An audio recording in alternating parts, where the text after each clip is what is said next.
L'étape 2, c'est l'étape principale de cette semaine. Et pour le compléter, vous devez d'abord vous assurer que vous avez complété l'étape 1.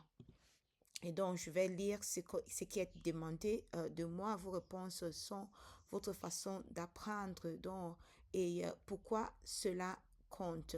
Donc, je vais lire. Et puis, le ressource principale de cette étape, c'est les questions d'apprentissage. Donc, je vais les télécharger parce que j'ai souvent des soucis de connexion Internet. Je vais télécharger ces questions afin de les répondre hors ligne. Mais vous pouvez déjà avoir un aperçu ici des 6 questions que nous sommes invités à répondre. Donc, je clique sur cette petite icône de téléchargement et voilà ce document en PDF qui est ici.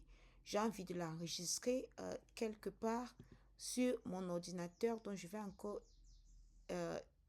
cliquer ici juste pour l'enregistrer dans mes téléchargements dans mon ordinateur.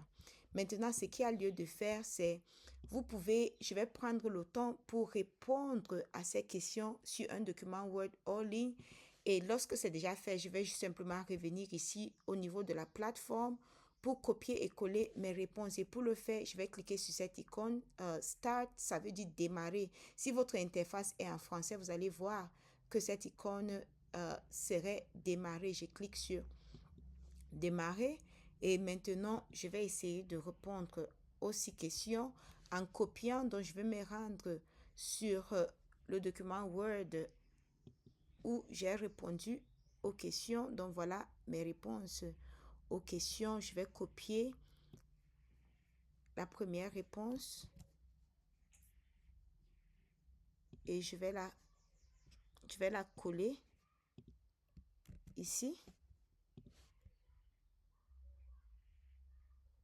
Je vais faire pareil pour la deuxième question.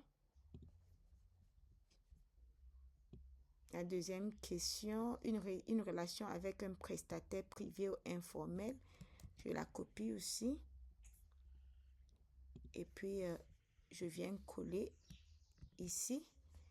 Et puis, la question 3, une situation où vos propres données sur le paludisme ont influencé votre action.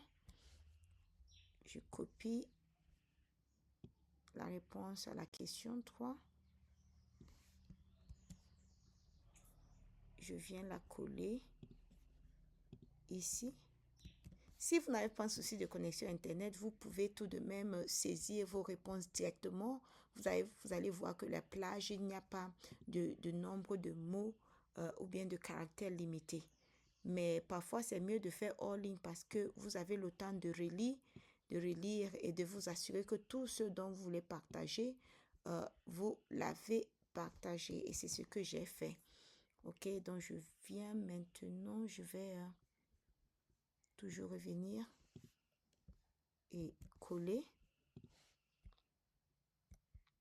Et puis pour la question 5, je vais toujours faire la même chose.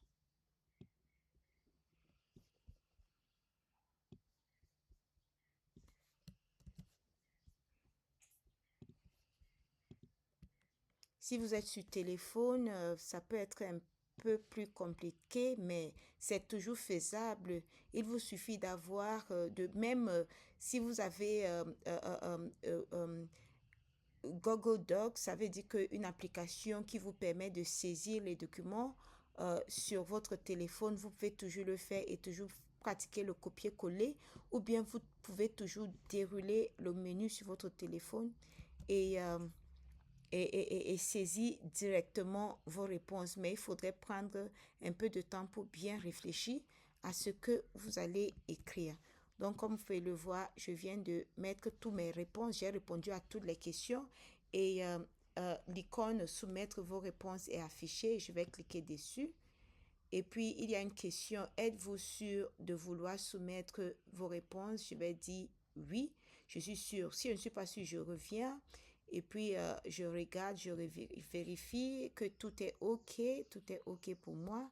OK, c'est bien. Et puis maintenant, je reviens et je clique dessus et puis je clique Submit. Je vais soumettre les réponses. Et voilà, c'est fait. Donc, voici mes réponses qui sont déjà au niveau de la plateforme. Je vais retourner sur cette page de l'étape 2 et si je descends jusqu'ici, vous allez voir que l'icône est devenue verte et puis il y a cette marque verte qui est aussi là pour démontrer que j'ai terminé et l'étape 3 est maintenant ouverte pour moi. Je vais revenir euh, plus tard pour vous démontrer ce qu'il y a à découvrir dans l'étape 3. À très bientôt.